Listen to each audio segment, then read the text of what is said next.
Naquele tempo disse Jesus a seus discípulos: em verdade eu vos digo, se pedirdes ao Pai alguma coisa em meu nome, Ele vos dará.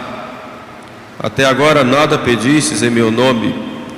Pedi e recebereis, para que a vossa alegria seja completa. Eu vos tenho falado dessas coisas por meio de figuras. Vem a hora em que não mais vos falarei em figuras, mas abertamente vos darei a conhecer o que se refere ao Pai. Naquele dia pedireis em meu nome, e não digo que eu rogarei ao Pai por vós, pois o próprio Pai vos ama, porque vós me amais e credes que saí de junto de Deus. Eu saí do Pai e vim ao mundo. De novo deixo o mundo e vou para o Pai. Os seus discípulos lhe disseram: agora sim falas abertamente, não por meio de figuras. Agora sabemos que conheces tudo e não necessitas de que alguém te faça perguntas. Por isso cremos que saíste de junto de Deus.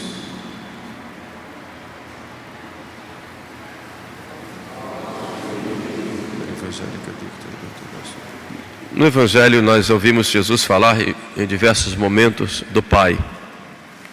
Vim para fazer a vontade do Pai. O Pai é maior do que eu. Por outro lado, eu e o Pai somos um. Vemos Jesus também diante de Maria Santíssima nas bodas de Caná, mesmo que não tivesse ainda chegado a sua hora. Ele atende a um pedido da mãe, transformando a água em vinho naquela festa de casamento. Vemos Jesus aprendendo o ofício de carpinteiro, experimentalmente com seu pai São José. Vemos as atitudes de Cristo para com o Pai do céu, o seu Pai segundo a natureza, seu Pai da terra, Pai adotivo José, e sua mãe Maria. Jesus era o filho ideal. E sobre esta filiação ideal de Jesus e a imitação de suas atitudes, que eu gostaria de meditar com vocês hoje. Pouco se fala dessa submissão de Jesus, mas Jesus é o modelo dos filhos. E aproveitando hoje, que é o chamado Dia das Mães, embora não seja uma festa da igreja, uma festa litúrgica, nós aproveitamos para falar um pouquinho a respeito do filho ideal, né? E a igreja aproveita para dar orientações e falar do quarto mandamento, que é honrar pai e mãe. Os 3 primeiros mandamentos da lei de Deus se referem a Deus e do amor que devemos ter para com Ele. Os outros 7 se referem ao próximo, amor ao próximo em Deus. A centralidade do amor está em Deus, tudo por Deus e tudo para Deus. Mas esse amor, ele se reflete e se concretiza nas nossas atitudes com Deus, para com o próximo e para com nós mesmos, conosco mesmos. E no eixo de ligação do amor de Deus para com o amor do próximo, Deus colocou o mandamento de honrar pai e mãe. E o que significa honrar pai e mãe? Quais são os nossos deveres para com os nossos pais? No termo pai e mãe, se coloca os nossos pais biológicos, os pais que nos geraram, que cuidaram de nós, colocam também os nossos superiores, civis e religiosos. Mas hoje eu gostaria só de falar do pai e da mãe como tais. Quais são os deveres dos filhos para com os pais? O primeiro dever é o dever de amar, um amor de gratidão, um amor de cuidado, um amor de entrega, um amor de atenção. Esse era o exemplo que Nosso Senhor dava. E isso é muito natural, né? Pertence à própria natureza humana. Porém, o amor do filho católico, do filho cristão, é um amor sobrenatural, porque vê no pai e na mãe aqueles que Deus escolheu para transmitir a vida, aqueles que não rejeitaram a geração, aqueles que cuidaram, aqueles que perderam noites de sono, aqueles que não só geraram, como acompanharam a sua vida e sofreram por causa disso. Amar o pai e a mãe é amar o próprio Deus do qual eles são reflexos. O amor de pai e mãe é o amor de Deus para conosco refletido nos nossos pais. Vemos, por exemplo, Santa Teresinha. Santa Teresinha aprendeu a amar a Deus como pai e com o carinho de filha, aprendendo a amar o seu pai. E o cuidado que seu pai tinha com ela, muitas vezes até chamando a atenção, corrigindo, era o amor de Deus Pai. E quando Teresinha fala que preferia subir ao Pai, não por uma escada, que era muito difícil para ela era pequenina e frágil, ela preferia ir diretamente no colo de seu pai, Deus.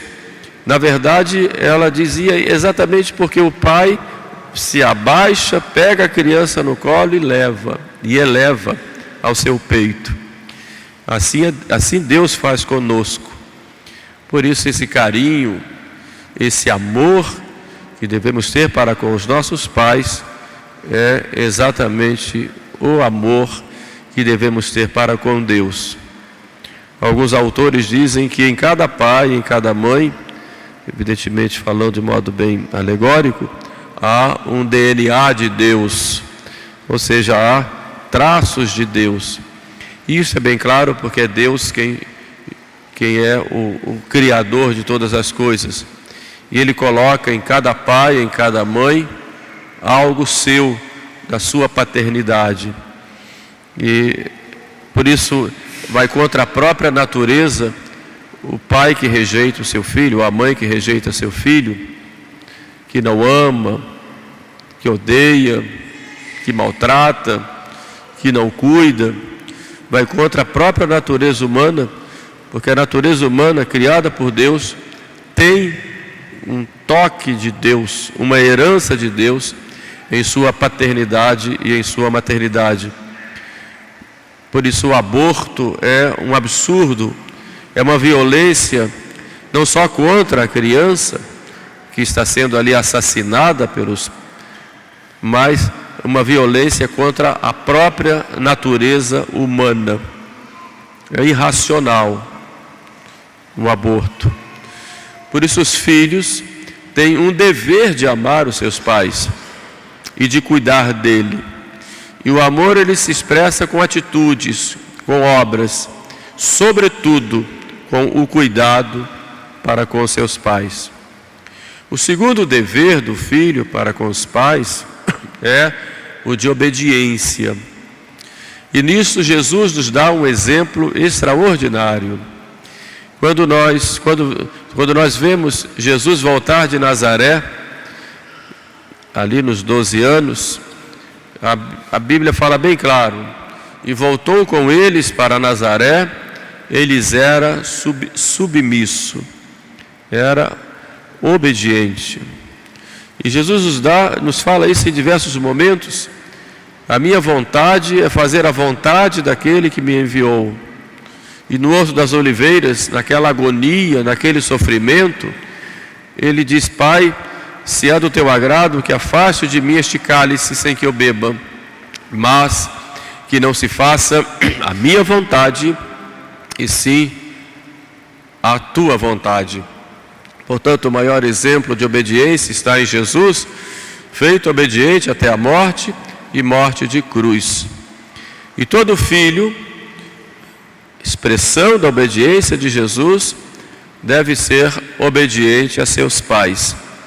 A obediência aos pais é uma obediência ao próprio Deus, naqueles que Deus colocou para cuidar de nós.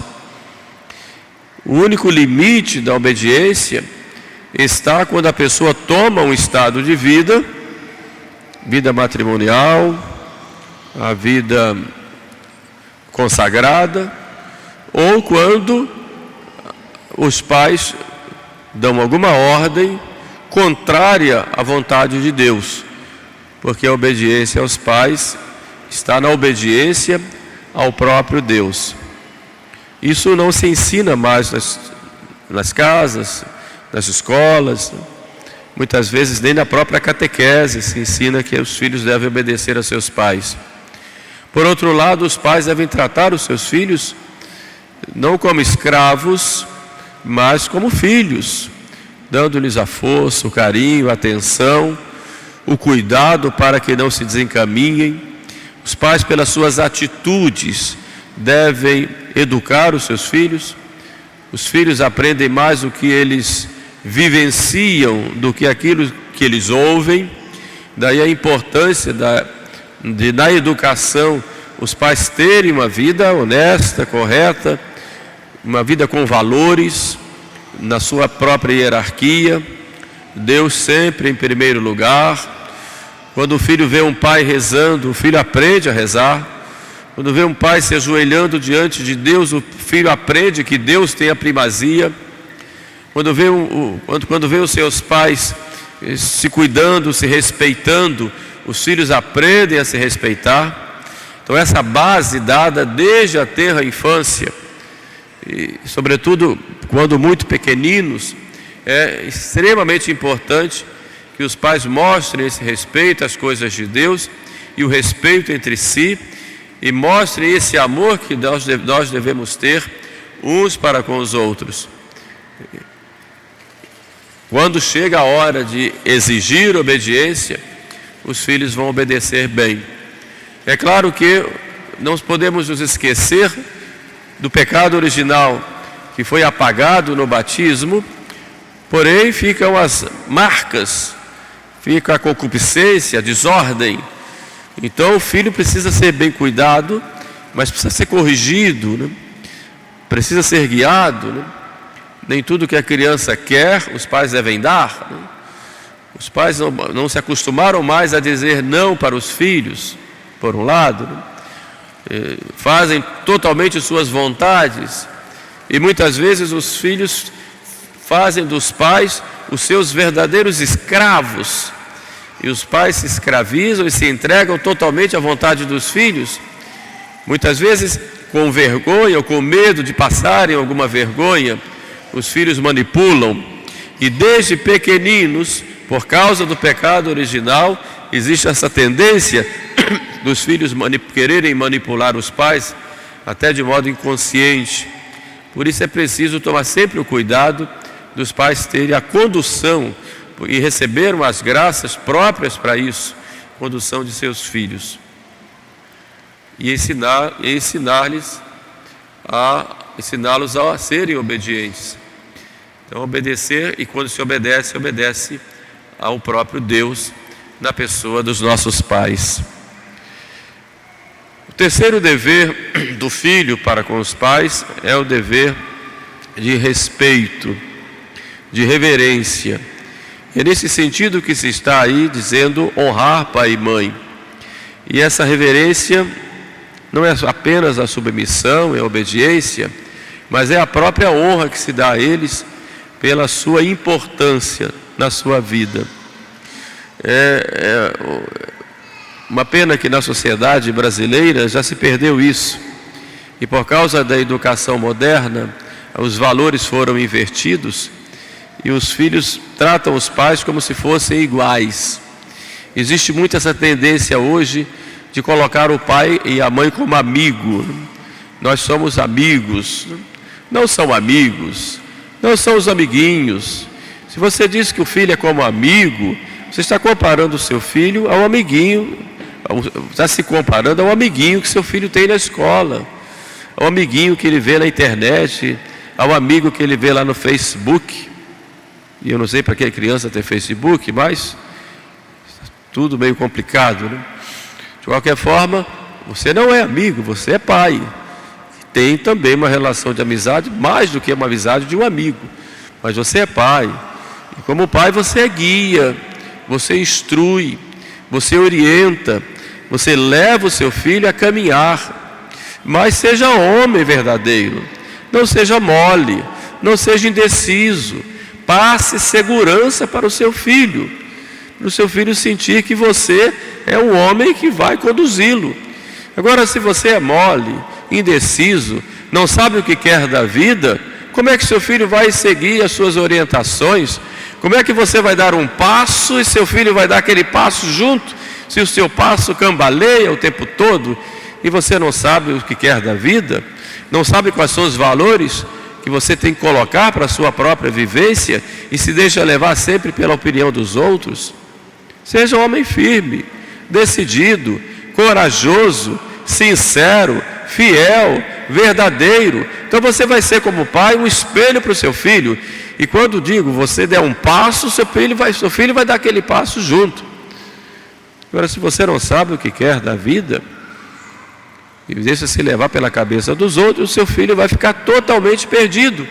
Porque você, como pai, é o esteio da sua casa, o esteio da sua família. Se você não cumpre isso, seu filho vai se perder, não vai ter referência. Mesma coisa como mãe, você também é referência em casa, né?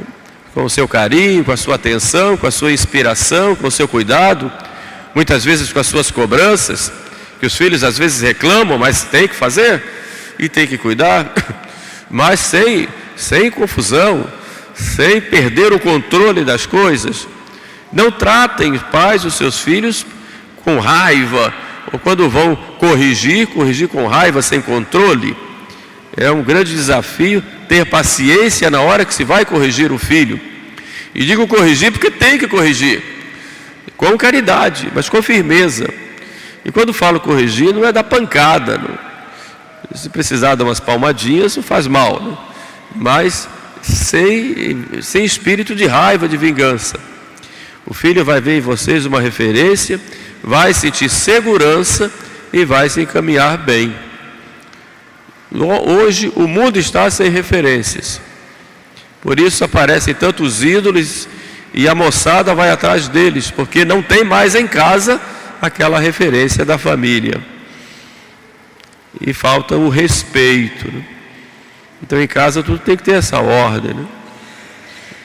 O próprio respeito em casa, o respeito do marido com a mulher, isso se reflete no respeito dos filhos. Chamar o pai de você, eu não consigo, dói ainda. Isso dói. Talvez seja um pouco por causa da criação, mas de qualquer forma, meu pai é meu pai, o senhor, a senhora. Por que não pedir a bênção quando se levanta? Foi assim que a igreja construiu as famílias.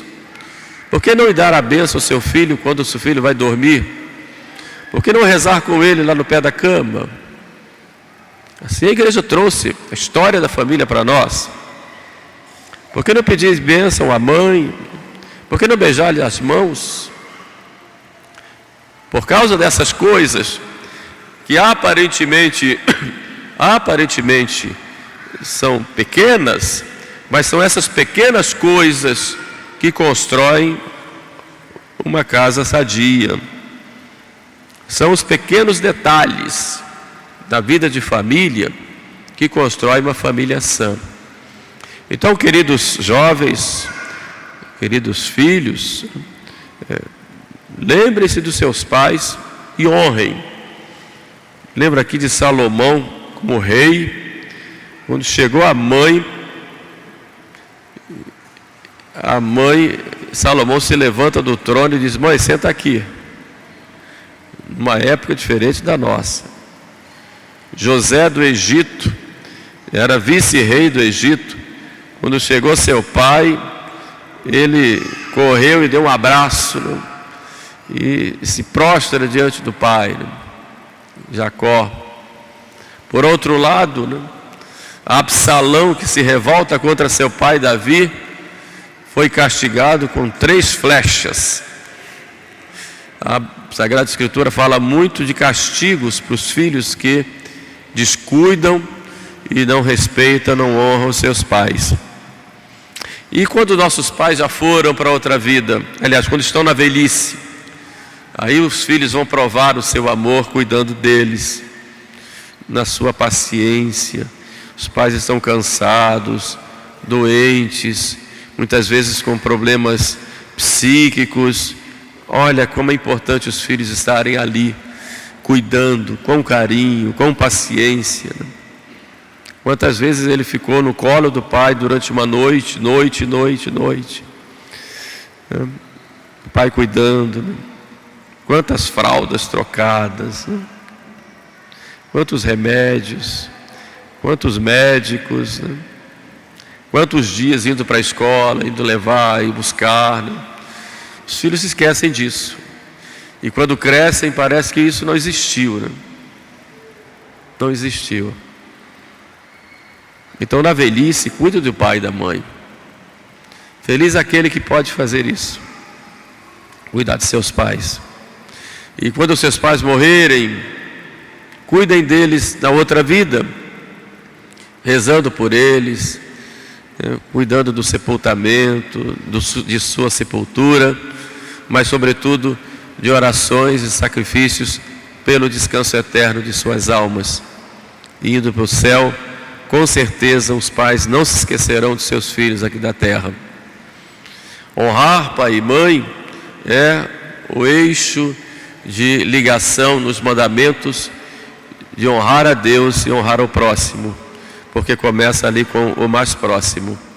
Então, neste dia, quis passar para vocês essas orientações do próprio catecismo, para lembrar a todos vocês que, valorizando esses pontos, estaremos valorizando autenticamente a nossa família segundo o plano de Deus.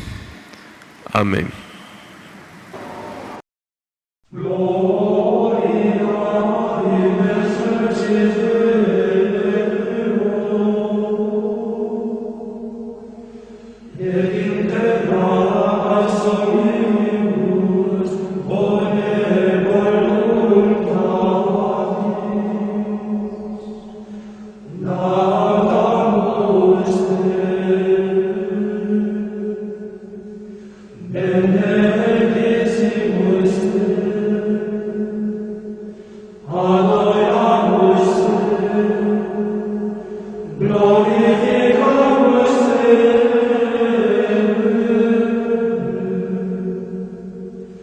Grazie.